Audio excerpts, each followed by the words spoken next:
How's it going, guys? Welcome back to TheBlueShifting and welcome back to SeaBed. You may have seen on Discord, but if you didn't, that's still fine.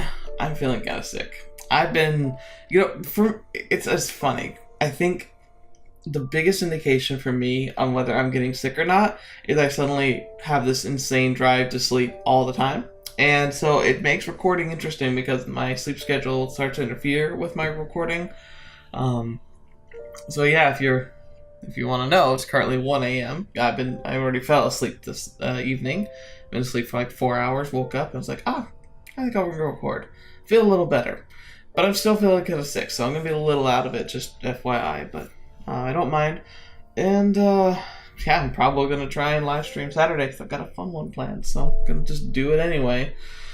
Hopefully, unless I fall asleep. Anyway, last time we were here, we've taken a trip back to see Takako, which we believe, at least as far as I understand, she exists in a world that's not quite real. More of a headspace. A place where her memory can kind of exist in her pure form within Sachiko's mind, as far as I know. This game is really good about blurring the lines between reality and like what's fake. So I'm gonna put this here. Yeah, we're gonna see what happens. We're here seeing Sana. I keep saying Sana. Yeah, that's right, Sana. Anyway, we're gonna talk to her, and I have no idea what's gonna happen. As always, I never know what's gonna happen. But we'll press forward and we'll see if we can learn anything else. I miss Takako. I'm guessing the reality is going to end up being officially like Takako is not real at all. Narasaki's also not real. Everyone's not real. But Takako's the person I wish was still real. Like her story, her character have been really fun.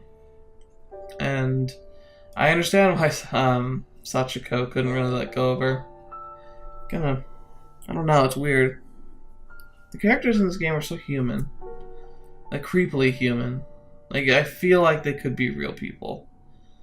And I don't know. I honestly could, like, I think I had a different opinion of her at the beginning of the game, but now I think, had I known her as a real person, like she were real, and I was able to meet her and like get to know her, I actually think I could have been friends with her. I at least probably would have admired her and her like tenacious drive to just do what she wanted. Anyway, let's continue forward with the story, right? Let's not get too sentimental yet. Sanae sat up in bed and took the thermometer out of her mouth. You still seem to have a high fever. Sanae, her cheeks flushed, regarded me with an empty gaze. I wanted to read a book. No way! You need to get some sleep. I know how that feels. Sanae gave me an indignant look and looked through her half-open eyes. You really like books, don't you? Why is that? You mean, what do I like about books? I nodded. I like a lot of things. I don't know if I can sum it up. Well, what's good about the current book you're reading, then? It's an old book? It's old. Okay.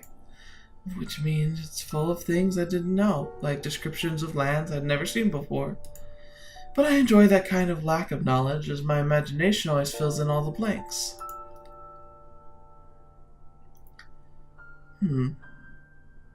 If I die, bury me with the books on this shelf. There's still some I haven't read yet, she added. I can do that if you want, but you won't be able to read them if I burn them. You think I could read books after my death? I have no idea what happens after death. You don't believe in heaven and hell, right? It might not look it, but I'm actually scientifically minded. I don't believe you'll be able to continue constructing thoughts after your brain dies. It's fun to think about the afterlife, but none of the potential ideas make much sense from where I stand. I put the thermometer away and soaked in the towel I'd prepared in a bowl of ice water. She's oddly pragmatic. I always start thinking about these things when I don't feel well. My health isn't exactly in tip-top shape, she added. Aren't you scared, Takako? Not really. As I said, it'd be fun if there was an afterlife, but if it all works like I expect it to work, you won't be able to feel fear, so what does it matter? I'm pretty sure some people will find the idea of not existing scary in itself. Ooh, heavy topics. It's interesting, because, like, okay, I'm really, really weird, and in this, well, you probably already know that. This is something really interesting. We're going to dive into some of my deep core philosophy here, so I hope you don't mind. This doesn't come up very often, because the way I define myself is very interesting. If I had to describe my philosophy, it sounds like Takako has a very similar philosophy to me, which is what I would call an optimistic nihilist. Like, I grew up in a religion, and I still attend religion. That's very important to me. I've had my own personal experiences regarding religion. I have my own personal views on that religion, and it's something I'm going to continue to live with pretty much, like, very likely my whole life. However, I'm very practically minded. I think things through very carefully, and I understand that despite my best efforts, even the most pragmatic, most logical, and most meaningful religion in my life has holes in it. There's logic there that just doesn't quite line up sometimes. There's things I've observed that don't seem to quite work. I don't claim to know everything, but I do know this, is that based on the experiences I have, I've kind of come down to two options. Either they're real, and I'm living a life in accordance to my beliefs that's going to lead me to a proper afterlife or whatever, but if we're talking probability, what's more likely is that I've had semi-hallucinatory experiences based on expectations and teaching that I feel are real, but aren't. And that ultimately these things are a figment of mine and everyone else's imagination seeking a desire to understand the purpose of life. And I accept that that is very strong, likely a possibility. I accept that there's a good chance that I have no clue what I'm doing and I am literally kind of crazy for thinking and feeling the things I think.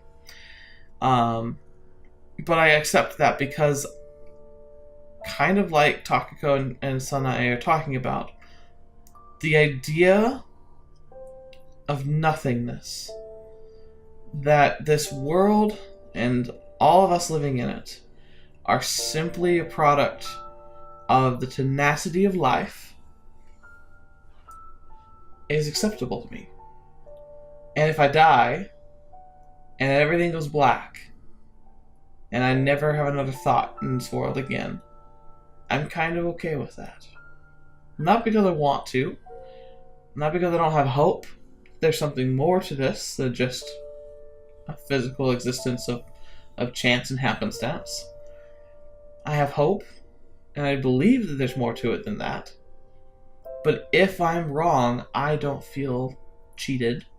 I don't feel that there's no meaning to life. In fact, I think there'd be more meaning if there really isn't anything to religion at all. Because the beauty and the joy and the important parts of humanity comes in our struggle against the void. It'd be easy for us to just kind of wither away to nothing. It'd be easy for us to just kill ourselves sitting on this rock of a planet. It'd be easy for us to just kind of stay where we are and never push our boundaries. And so when I see us doing things like reaching to the stars and learning about the universe, treating each other with kindness, striving to support one another, to be able to reach out and to discover more and more about the world, scientific inquiry, psychological discovery, reading and writing stories like this one. The fact that we can create these things is more than enough for me. And so sorry, I had to drop something. I could be quite content if I turn out to be completely wrong, because the things that I think make humanity great, the things I find the most meaning in, the things that matter, truly matter, are already here. Family, friends, experiences, joy, sorrow, pain, mistakes. These things shape us. They forge us into something new, like alloys, where you take metals and blend them together and form something that has completely unique properties to what was originally there. We are not static beings. There is something special about humanity, even if it's not mythological, even if it's not spiritual. There's still something worth fighting for here. And I have faith that there is a purpose that we have in our world, regardless of whether or not that purpose was established before we were born, or if we forge that purpose by our very existence. And some people can see this as a dichotomy, that how can you say you have faith when you also so clearly believe that there's no real need for a purpose to be there when it comes to a higher power? And the answer to that question is that I just do what I feel is best. I feel that my experiences have been real, but that they aren't conditional to happiness. And there's no fault in living the life I'm living, even if it turned out to be nothing more than just stories. You know, just like these visual novels, the stories that I learn through the people around me, through religion, through everything, shape me into being a better person. And that's why visual novels are so meaningful to me. And that's why I don't think I'll care too much how big this channel gets, ultimately. I obviously want to strive for growth, I want to strive for success, but the ultimate point of this channel is to grow through the stories that others tell. And I think that stories are what make us so wonderful. Because these stories can take me to places that aren't real, introduce me to characters that have never been in existence beyond someone's imagination, and yet they can have so much life to them, and they can help me feel things that I've never felt before, and imagine scenarios I've never experienced before. There is something about that capability that we have that is so incredible. So yeah, nihilistic optimist. Ultimately, I don't know if what we actually do in life matters, but even if it doesn't, there's so much that's worth living for and existing for that even if it's temporary, like, it's fun. And you know, the best part is that even if I die, or when I die, or when you die, we're still part of this wonderful universe. The stuff that makes up our bodies will just get recycled, ultimately back into the earth, ultimately back into the new forms of life, ultimately into the death of this planet when the sun explodes and all of those little bits are scattered across the cosmos. Those little bits will someday be coalesced somewhere, whether it be a lonely asteroid drifting through the nothingness, or into a brand new star to start a whole new cycle of life and shape and meaning and purpose. And even if that little speck only is a little speck forever, we're still a part of this universe. And I wonder, maybe it'll all end someday, but God, what an amazing thing to be a part of, right? And we have our flaws and our downsides and our sorrows, and I feel bad because not everything is wonderful in life, and there's some absolutely terrible things that happen. But I still think that ultimately life is good and worth fighting for. So yeah, there we go. You pretty much heard my core philosophy here. You're listening to probably the definition of what I think life's purpose is and what it is to be here. And we're barely at the beginning of this episode. I've ranted for like 10 minutes already. I'm sorry. But, I don't know. Obviously, stuff's a lot more personal. I don't have a problem talking about it. I've talked about it all the time. I don't expect you guys to share your personal philosophies because a lot of times people can feel very closed off about them. So don't feel pressure to like respond in any way to like what your core philosophies are. But I would love to hear at least what you think of mine. Am I an idiot for thinking the things I do? Do you agree with the things I've said? And if you do feel comfortable, I would love to hear a little bit about your core philosophies. Even if it's just a bit. Anyway, let's continue on because I have a feeling they're about to discuss what their core philosophies are as characters. Anyway, I kind of like that. It's like, I'm pretty sure some people would find the idea of not existing scary in itself. So that's what brought this on. I don't find that idea scary for some reason. The scariest part about dying, honestly, is thinking about the people I'm leaving behind. Specifically, my children. Like, right now, they're so young. I want to be able to build memories with them, you know? I want to be able to take vacations with my wife. I want to go see the world. Like, I want to travel to Japan. I want to travel to the UK. I want to travel everywhere. I want to see as much as I can see before I end up passing on. But, you never know. I could be gone like that tomorrow. And these videos might be the only record of me in a couple of years. So that part's a little scary. The stuff that I have not had the chance to do yet. People who would not be able to know me, or the people who I might leave behind, that scares me. But the idea of death itself and ultimate nothingness, possibly, nah, that's not too bad. Not too bad at all.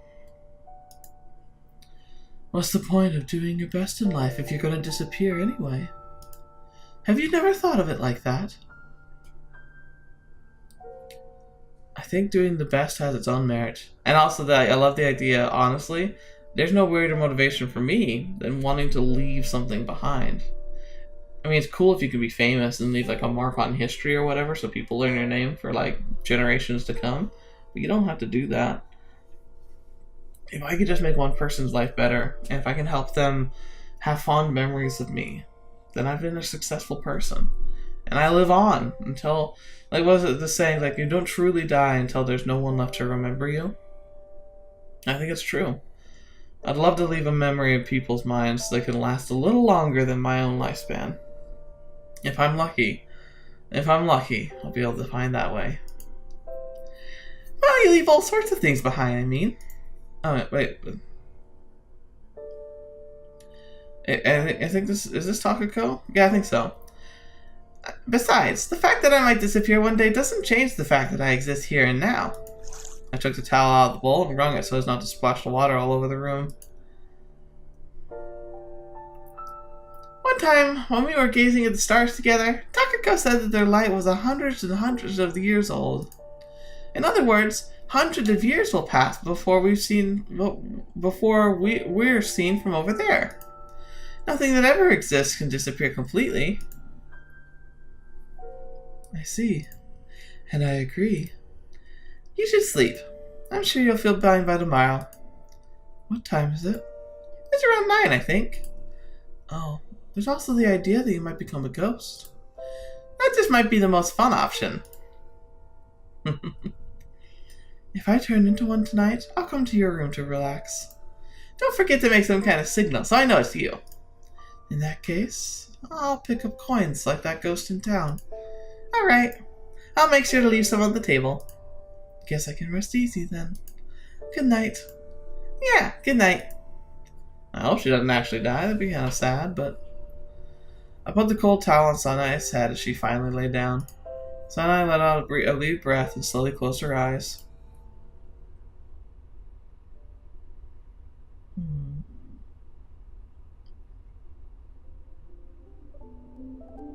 I was playing that music of creepiness again. I opened my eyes to realize I was laying on the bed. As I sat up, a sudden sharp pain ran through the core of my skull. With its empty shelves, the bed covered in a blanket white sheets, and a window that opened in a vast sky above the port town, the room felt as lifeless as ever. Is this Kozuo's room, perhaps? The sky that was orange before I closed my eyes had turned dark blue. I read my left arm that had nearly frozen while I slept with no sheet on me. When I stood up, the pain in my skull returned. Eventually, I staggered out of Kozuo's room with uncertain steps. Wonder why she was there again. I think I was going somewhere. I turned right and began descending the spiral staircase. Careful, Takako. Careful, Takako. The light started blinking as I continued down toward the lobby. I changed them just the other day. I took one step after the other while leaning against the wall to my right arm. I passed by a few small pictures on the wall and reached the blinking light. It didn't seem like it dimmed, at least. As I looked away, my vision suddenly grew completely dark. Oh no. Whoa, okay. I could feel myself stepping on a hard, wet surface. It was back in that dark limestone cave. The walls I'd been touching had turned to rock before I knew it. I inhaled a lungful of cold, humid air and calmed myself down.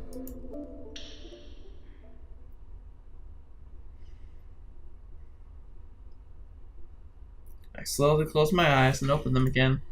I was back on the spiral staircase. The light had changed the other day, and the familiar pictures of the lake hung right next to me on the wall.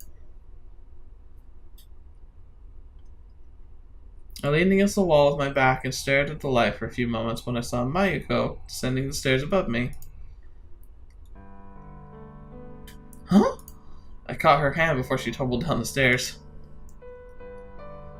What are you doing there? Mayuko asked, pressing a hand against her chest.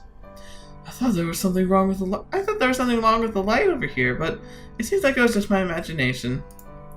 I see. Mayuko straightened herself, so I let go of her hand. It's almost lights out time. Is it already that late? Well, check the clock in the lobby if you don't believe me. I shook my head. In that case, good night. Mayuko passed by me. Mayuko turned around to face me as I addressed her. Can I sleep with you tonight? Oh, Takako. I gulped down the remainder of my cold tea and put an empty cup on the tray. Oh, I want to lay down the futon, so I'd appreciate it if you got out of the way. I stood up and continued to the kitchen with tray in hand. Meanwhile, Mayuko folded the table and prepared 2 futons behind me. By the way, I keep forgetting, whenever we're not talking to Mayuko, I keep forgetting her name. It's like every time I talk to her, I just refer to her as the nurse. I'm sure you've noticed, but I frustrate myself so much because I like Mayuko. She's one of my favorite characters. Yeah, I cannot remember her name to save my life.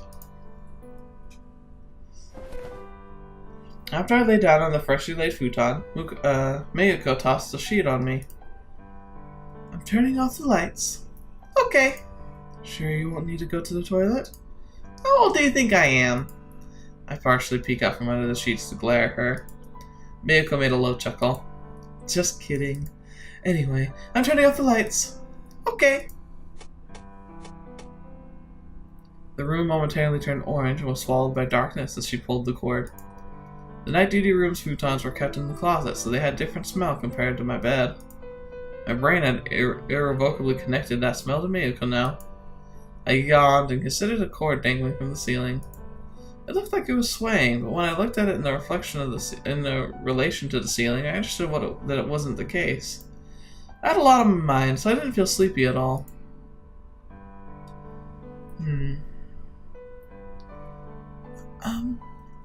Are you sleeping? I asked in a barely audible voice. I'm not. Mayuko gave in after a long pause. What would you do if I disappeared? I rolled over to face her. Are you planning to leave? She asked, slightly raising her upper body. No, I'm speaking hypothetically. As in, you found my room empty once, so you went looking for me in the morning. And I wasn't anywhere else in the sanatorium? What would you do then? With no word from you? With no word from me, yes. I'd look for you. I'd contact the police. We'd scour the mountain, I suppose. Then you'd get a piece of my mind once we found you. I see. Why ask me something like that, though? I just feel like it. Miyako let out a sigh. Okay, well, no more of these questions, please. They're only going to make me depressed. Okay, I'll make sure to leave a message if I go anywhere. Please do. At times, however, you cannot be the master of your own fate. Are you sure you can make that promise so easily? Well, fine. I'll do it as long as it's within my power. Thank you. But I'm not sure if I'll be strong enough. Would you please make up your mind? It's like you said, sometimes you just don't have a choice. I suppose so. I rolled on my back and closed my eyes. The light clouds beyond the window looked like smoke in the moonlight. I remember staying over at my grandma's this one time. My grandparents and I all slept together in the same room. I rubbed my eyes in the middle of the night and got an eyelash stuck in it. I had to use a mirror above my head to try and get it out. Glancing at Miyako, I saw her looking at me through drowsy, half-open eyes. She's barely hanging on. It was the kind of mirror you could turn in various angles, but it was set up to face the closet for some reason. Anyway, I turned it toward myself, then grandmother woke up and got really angry at me for doing that. Why was she angry? I don't know. You didn't ask? I was too scared to. I see. What do you think? Was that a scary story? I wouldn't say it was particularly scary. Really? It's true though. Look, I got goosebumps just from remembering it. Maybe you should have been there to understand. Maybe you had to have been there to understand. Don't you think there might be something weird reflected in that mirror? Or that it led some other dimension and you wouldn't be able to return? That's a popular story about mirrors, yes. Hey, don't just brush it off like that. The whole thing traumatized me for life. I'm not sure I can help you with that one. The grandfather clock in the lobby struck the hour. It stopped after 11 beats. It's late. We should go to sleep. Good night. Good night. I stole a glance at Mako's face before closing my eyes. I then continued thinking about things in the darkness of my closed eyelids. It was a bad habit that would occasionally interfere with my sleep schedule. Yeah, sleep schedule. That sounds wonderful. To have a schedule for my sleep. Now, is this a real thing, or is this just our imagination again? Because it depends on which direction we end up going here. I wriggled out of my futon and got into Miyako's. What are you doing? I got too scared to sleep. Is that so? Miyako let out a sigh.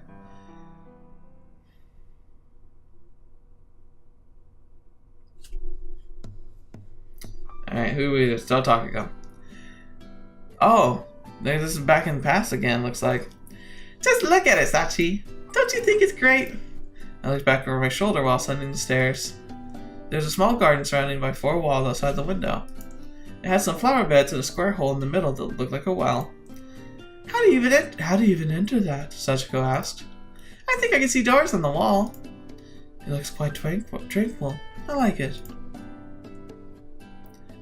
How many of the rooms are occupied? Most of them are, I think. There's a handcraft shop on the first floor and a tax accountant's office below us and a law firm up above. Oh, I think I flipped their lines again. Sorry. We reached our destination, because that seems like a Sachiko thing to say. I opened the door and let Sachiko go inside. I followed her and closed the door behind me. What do you think?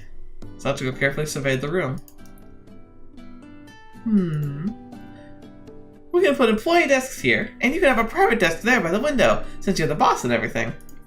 Sachiko walked to the window and looked outside. It's too bright here. Too much reflection to read papers. And it feels kind of hot. Good thing it's not facing south, at least, she added. You can put up blinds or something. I pointed at the left side of the room. There's a kitchen over there, so we can have coffee whenever we wanted. And this other room would be perfect for meeting clients. Sachiko turned away from the window and peeked inside the kitchen, then continued to the meeting room. Oh, I see you can enter this room from the corridor, too. There's a small entrance by the staircase leading here. I see. I saw another door at the end of the corridor. What was that? Just a storage room, I think. It's close to the station and has a parking lot. With the shopping street close by, we could even eat out for lunch. Oh yeah, I also found a cafe I think you'd like. What do you think? I'd say this is the best one out of all the other ones we've checked today. How much is it? It's pretty cheap. I took a thick stack of documents out of my bag and handed Sachiko one page from it. She's well organized. What do you think? Are you sure this hasn't been a murder in this building or something like that? It's just old. Well, I imagine all sorts of things must have happened here over the years, but that doesn't really matter to us. Does that really matter to us? Sachiko continued silently pacing back and forth between the empty rooms. She tried knocking on some of the walls, listening to the resulting echo. After checking the storage room, we looked around to see what kind of establishments occupied the other floors. My biggest concern will probably be insulation. I imagine that an older building is going to be really expensive to keep warm. Heck, our house is expensive to keep warm, and it's pretty modern. It was in the middle of the weekday, though, so everyone was busy working inside. If you want to learn more about the others, I have a file here. I think we can check your papers in that cafe you mentioned. That's a good idea. We went to the cafe. Once there, we looked over the rest of the papers we had. Sachiko paid the most attention to the building's design, both exterior and interior, as well as its expenses. I was more swayed by the ease of transportation and the nearby stores. We looked over a couple other places after that, but didn't find anything better. It wasn't perfect, but it met our primary requirements. How exciting and nerve-wracking starting a business. It was dark by the time we returned home. We had dinner downtown on the way back, so I went to the bath right away. As I returned, I spotted Sachiko having a conversation on the phone in the living room. I sat down on the sofa and picked up the remote control. However, I saw Sachiko shaking her head from the corner of my eye. I placed the remote controller back and instead picked up the travel pamphlet from the table. Eventually, Sachiko finished her phone call and came over to me. She looked down at me, sitting in the middle of the two-seater sofa. In the middle? Aw, that's not very fair. I returned her look and patted my knees. That's clever. Her eyes narrowed. Feast your eyes upon the ultra-deluxe Takako sofa. Sachiko finally gave up and sat down between my legs. Aww. That's kind of adorable. What was that phone call about? It was the head of the sales department from our old place. He called to tell me about our retirement bonus. Will it include paid vacation time? It won't. Darn. And I worked so hard, too. Thanks to that, we'll be running out of money anytime soon. But we've got taxes next year, right? I wonder if that's going to be okay. I've already calculated that. It's going to be okay. Well, if you have worked in a little harder, maybe with more leeway, though. Hey now, any more than the engineering department would have killed me. But the blame lies in sales, not the engineering, right? Their manager accepted projects with no regard to actual packed schedules of the staff. That sucked too, but the worst part was how our manager decided we didn't need weekends anymore. Made it insane overtime a part of the daily routine on top of all that. Oh, that sounds awful. But you got paid, didn't you? It allowed us to advance with our plan ahead of schedule. It was just like she said. Our goals were to be independent and travel around the world. We managed to achieve both in a few years earlier than expected. Jeez, a few years earlier than expected. We're trying to do that now. With the future looking bright, our past hurdles felt like a pleasant memory. Granted, they don't have kids. Kids kind of changed our formula a little bit. I added more strength to my embrace as hugged Sachiko tighter from behind. Have you decided where you want to go yet? Sorry. Have you decided where you want to go yet? Sachiko considered the pamphlet we got from the tourism agency. I thought about it, but I feel your suggestion about going to the sea somewhere far to the south sounds like the best option so far. That was the beginning of the game, right? It's somewhere over there right now, isn't it? I wanted to experience that at least once. Right? And speaking of new experiences, you can't fire guns or go skydiving in here, so there's that too. I leafed through the pamphlet from behind. That doesn't sound too bad. We spent some time talking about travel, imagining skies and seas that we'd never been able to see from our native land. Sachiko turned the TV on the TV after we finished. She flipped through a few channels until we were on the evening news. The announcer was talking about the economy or something. Looks like our economy's doing well. Yeah, it definitely sounds like it. Some businessmen were being interviewed on the screen right now. What kind of office do you want to run? Sachiko asked. A place where we can all talk about the future. Doesn't sound too bad, Sachiko said after a brief pause.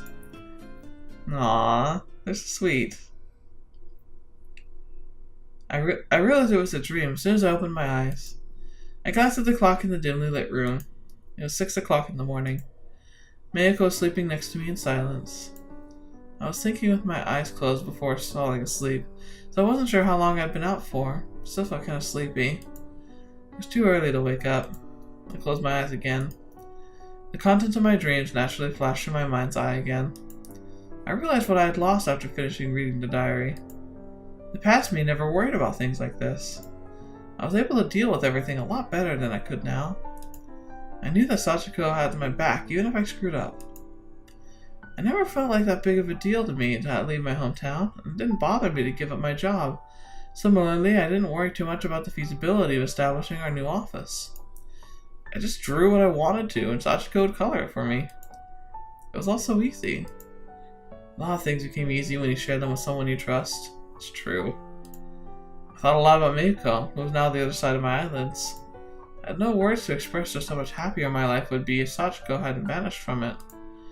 If only Mayuko was Sachiko. But I loved Mayuko for who she was too.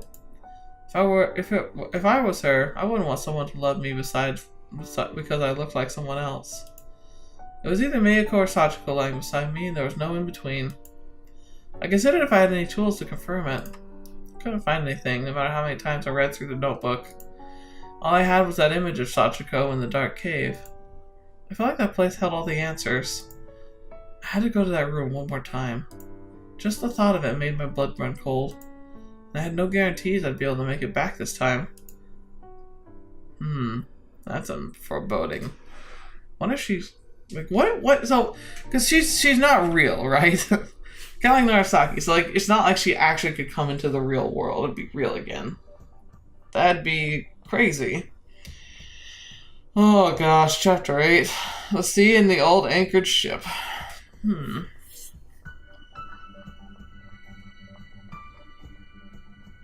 Oh, we're back to Narasaki. Let's do this a little bit. This might be a shorter episode, but like I said, that feels like a good place to end. But I want to see a little more. Especially because, what is Narasaki up to anyway? Because I thought she was gone by now. Like, she really made it sound like she was going to be gone. I found a gravel roundabout outside the station. At its corner, there's a parking lot with a 3-door car parked under a big tree with broad leaves. It was the car I used before coming here. The moss green cars from form reminded me of the Civic from the 60s or 70s, but its front was more curved than it should have been. It was an old thing. I didn't even know the exact brand of. Could be a hell to control at times, but I appreciated the car as the car was mine and mine alone. After circling around the car to the driver's seat, I took the key from my jacket's pocket and unlocked the door so I could get inside. After confirming the position of the seat, I turned the ignition key. Feeling the vibration of the engine, I turned the wooden handle and stepped on the gas, proceeding to drive it out of the rotary. Is this real? Like, nothing's real! What's happening? Sunlight from the blue sky fell directly in my face as I changed directions. I grabbed a pair of sunglasses from the passenger compartment and put them on. I changed gears and flipped the radio switch a few times and reached a wooded mountain path. I still couldn't hear anything through the rattling of the car, so I turned up the volume. I continued down the road along the sea after reaching the town at the foot of the mountain. The scenery slowly changed from suburbs with impressive western mansions to more urban restaurants and cafes as I drove closer to the center of town. Finding a hotel sign, I parked the car in a nearby parking lot. I knocked on the booth by the parking lot and handed the keys to the middle-aged man watching a game of soccer inside. I spotted a park with a locomotive exhibit in the center as I left the parking lot. A bunch of children were playing on its roof. I glanced at the hotel sign one more time, then continued down the shopping district through the park's southern exit. What is she doing? I passed by a loud pachinko parlor that reeked of tobacco smoke, and turned the corner by the clothing store to find 3 cheap hotels lined up next to each other. From the signs in front of them, it seemed like they all cost about the same. I think it could be the signs, I'll tell you. I chose the one in the middle, seeing how it advertised its offering of hot springs, and passed through the automatic glass doors to reach the counter. Moments after pushing the bell at the counter, a young man in a suit emerged from the door on the other side. Welcome. Hello, I'd like to book a room for 2 nights. The man fiddled with the machine behind the counter. There were 2 empty piercing holes in his right ear. We have available rooms on the 2nd and 4th floors. Is there a particular floor you'd prefer? Either would be fine.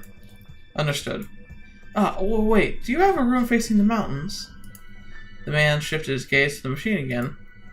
Yes, on the 4th floor. I'll take that one then. Understood. Would you prefer Eastern or Western food for dinner? I glanced at the clock on the wall, saw that it was around 7 o'clock. I'll eat out tonight.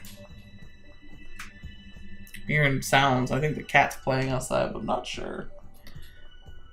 I took my wallet out and left all my bags in the room before going to the shopping district. I continued down the road covered by a huge arched roof. Though some of the glass panels, I could see the gray sky looming above. The stoner in front of me had its shutters down. There was a picture painted on it. A child in a straw hat holding an insect net while running around in the green field. There was a yellow car behind him. There were all sorts of establishments around every corner, but most of them had notices posting down the entrance that stated they were closed for the holidays. I continued down the road, all while inspecting the many closed shutters, and reached the end of the shopping district only a few minutes walking. There was a breakwater a bit further from where the arched roof ended. The breeze coming from the other side brought the scent of the sea to my nostrils. I looked around and entered a cafe at the end of the shopping district. A lone old man with a white hair combed back from the forehead stood in the empty establishment. He wore a well-ironed white shirt and black apron. What will you be ordering? The old man asked. Well, without hesitation, he picked up a menu and handed it to me. You can choose from original, American espresso, Vietnamese, and ice. Do you call ice Reco in these parts? The younger generation no longer does. I see. Would you like to order ice? One original, please. I once saw a waiter making coffee from an instant pack when I ordered ice at the cafe. That was the last time I ever ordered it. Yeah, that's kind of sad. This establishment might have kept proper blends for ice orders, but there was no way of telling without asking them. I could have inquired about the difference between preparing ice and original blends, but that would have made it awkward if I decided to order something else. Most of my acquaintances might have considered me a person who voiced whatever was on her mind without reservation, but I actually took deliberate care to think of the things through before speaking up. One original. Understood, the old man mumbled, almost as if he was talking to himself. Do you have any newspapers here? We do. It's behind the pot. He pointed at the potted plant beside the counter. I circled around it to find a well-hidden newspaper stand. It had several newspapers of various dates, with the newest one being on top. I randomly picked up one and returned to the counter. The bubbly sound of coffee being siphoned reached my ears as I opened the newspaper. That's something that's interesting. I mean, I have to admit, my first time experiencing or seeing like a coffee siphon was in Persona 5. I was like, what the heck is this thing? I'd seen it like in like anime before, but like I never knew what it was. But it's interesting. I don't think I've ever seen anyone that uses that. Of course, I don't frequent cafes because I don't drink coffee, so maybe I just missed it. They look cool though. I checked the column located in the corner of the page. It was a piece complaining about what some politician said or did. I flipped over to the economics section and read the article with large pictures attached. Then I skimmed through a few more pages and... Here you are, the blend you have ordered. Thanks. I pushed the newspaper aside to let the old man place the cup of coffee on the counter. I picked up the cup with one hand, took a sip, and placed it back on the saucer. A plastic sheet covered the counter. There was a black and white picture of a steamboat on the other side of it. I also spotted a model of the Titanic further along the counter. I rolled up the newspaper. Is the port nearby? It's right outside the shopping district. I see. Thanks. Are you one of them tourists? Yeah, something like that, I guess. I came here to visit a friend, I added. Last I heard, a big ship could be heading this way soon. You can see countless ships in the port. I'm talking about a really huge thing, like this model you've got there. I point, oh, I'm talking about a really huge thing, like this model you've got there. I pointed at the Titanic behind the counter. The old man closed one of his eyes. You want to see a ship like that? Yeah, sure. An unusual wish coming from a young girl like you. Really? We've got planes these days. Only my old geezer friends ever talk about ships anymore. Hey, it's not like I'm an actual ship enthusiast or anything either. The old man stepped out of the counter and picked up a thin hardcover book from the rack where I got the newspaper earlier. He placed it on the counter and opened up the color picture depicting a ship. There are as many ships as there are birds. The book had different ship models on each page, with articles on their history. A long boat with countless paddles sticking out of its walls like legs of a caterpillar, then a ship with thick masts and huge sail casting a shadow on its deck. A ship with a chimney on top, wisps of smoke rising from it towards the sky. The old man wrinkled his hands, turning the pages one after another. Ships have evolved with time, much like everything else, always striving for the most effective way to travel over the water.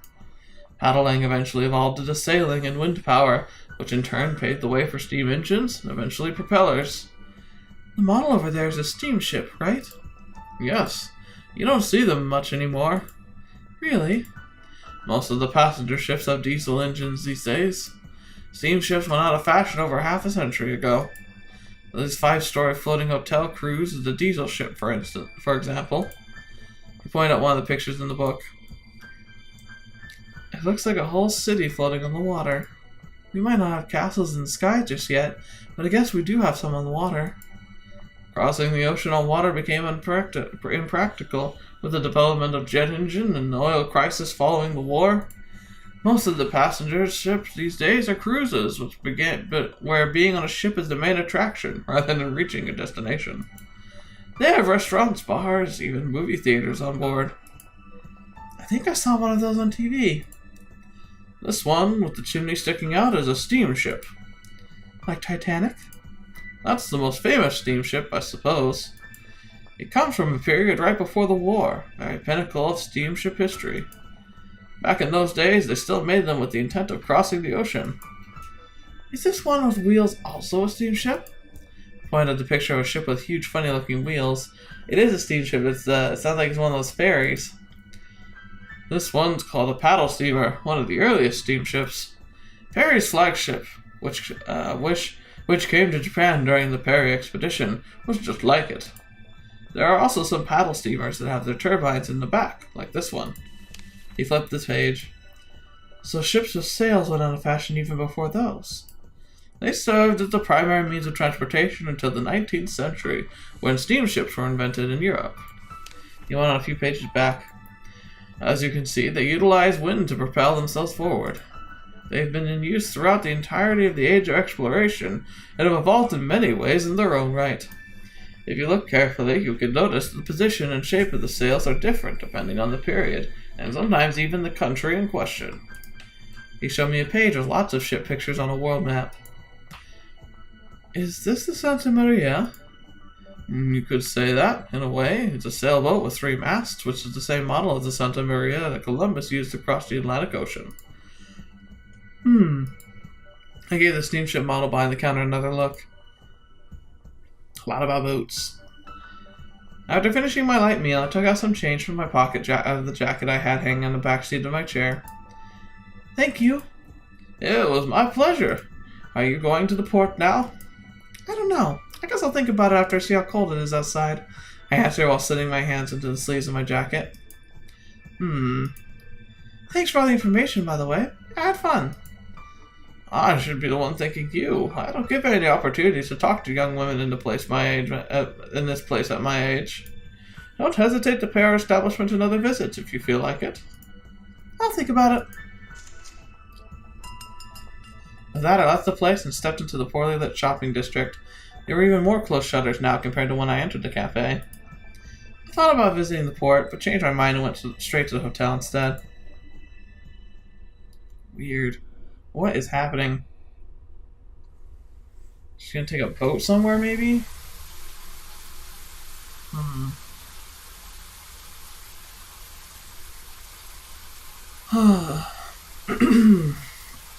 Well, I think we'll stop here. I'm guessing this is still gonna be Narasaki, but I think it's a good place to end it. Plus, I'm tired, man. I need to get some sleep. But hey, it's all well and good, right? Thank you guys so much for being here today. Thank you so much for listening to my ramblings. I look forward to hearing your comments this time. I know we don't get a ton of comments. Well, the sound was turned out. I don't think it was supposed to, but I'm really grateful to hear from you guys, and I hope you guys at least found it interesting to hear my general philosophy on stuff. Man, I don't get to talk about that very much. It was interesting. But yeah, regardless, I appreciate it. I appreciate you spending the time here with me, especially on the smaller series. I figure we're getting close to being done, but there's still more to explore yet, so let's look forward to it next week. So thank you so much for being here today. Thanks so much for joining me on the channel. Once again, it's a pleasure. And until the next video you're watching me or whatever you see me in next, see you there.